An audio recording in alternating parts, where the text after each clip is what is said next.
Folks, good afternoon. This is a video of J.T. Bigglesworth. The exact replica and the exact weight, 25 pounds, of Miss Bigglesworth when she was incarnated in a previous lifetime as Mr. Bigglesworth. I actually had it made from the finest silver from the north of Spain, place where I would many years ago import fine brandy from. I actually found some cat hairs after Mr. Bigglesworth was captured by the Mossad and brought them to a cloning expert. He extracted the DNA from them, and he got together with a very young, affable, genteel, a real nice young lad by the name of Norman Bates, who was a taxidermist. They put together this replica, and look at that beautiful face. Look at that beautiful face. Now, how I came to know Mr. Bigglesworth was right after the Israeli Mossad attacks on the World Trade Center Twin Towers in 2001, in collaboration with the CIA, of which George Bush stood down, had NORAD stand down. The Israeli companies were up that day. Of course, the Zionist-owned media blamed it on the Arabs, as they do everything else. But he came to me because I had done some research on the subject, and I found out that it was the Mossad that did 9/11. He even wrote a poem on it that became famous and got me known in the conspiracy world. He came to me one day. I was sitting on my couch on the Gulf Ocean Mile in the Galleon on the beach in Fort Lauderdale. And I heard him meowing at the door, and in front of the door, when I opened the door, was this lovely, beautiful cat. So let me tell you about him. Of course, he was captured and killed 5 years ago, almost 5 years, 2010, on Christmas Eve. We were laying in the yard together, taking the sun, and I went in to check on the Fry Diavolo. You know, cats love fish. It was actually lobster Fry Diavolo. When I came back, he was gone.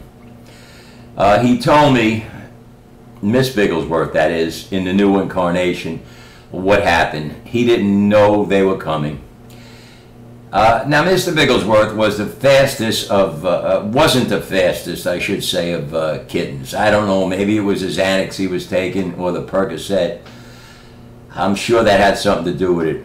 But whenever my ex-mother-in-law, who I like to refer to as my devil-in-law, she was Jewish, would come to the house, or when he smelled a bagel, or God forbid he smelled gefilte fish, he would jack up his speed to about 250 miles an hour and run under the couch and hide.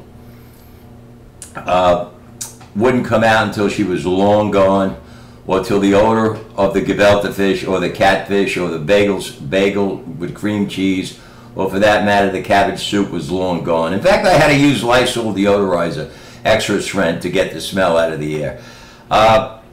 Me and Mr. Bigglesworth were pretty tight. In fact, whenever I was down at the beach taking the sun, tanning my handsome face, or was out shopping or at the office, or whenever it was, when I would come up, there were times that this kitten, look at that face, look at that beautiful face. I love that cat. And you heard me many times in other videos in the past ask for your prayers to bring him back, and I want to thank you for bringing him back, because he is back as Miss Bigglesworth. But whenever I came up and I opened the door, he would actually jump up and say, "Grandpa." Now, I can't swear to that. I mean, I'd swear to it in the court of law, because what is a court of law? It's a court of chicanery. There's no justice in America. It's a court of owned by the bench bar monopoly, which is owned by Freemasonic Jews of the House of Rothschild and the Synagogue of Satan. In fact, look at the flag with the gold banner of it in any courtroom. It has a gold banner on it which represents British Admiralty law, which is not constitutional law. And what does the word Brit mean? Brit means man of the covenant. Man of the covenant that a devil, a demon by the name of Yahweh, made with a Brahmin priest by the name of Abram, who had his name changed to Abraham and started a new Redeemer religion, a big crock of shit. But that's besides the point.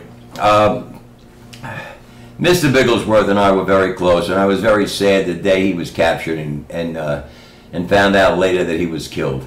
So what I want to do here is just thank you for your prayers for bringing him back to me. First in this beautiful replica, and again, look at that lovely face. And of course, for bringing him live. Of course, he reincarnated as a female, and of course, like all females, he could get a little bitchy. I should say, she can get a little bitchy. You could search down, scroll down quite a ways. You may go on YouTube and see my video on with Miss Bigglesworth as she is today. But I want to thank you for your prayers, and really that's all I have to say. So have a great afternoon.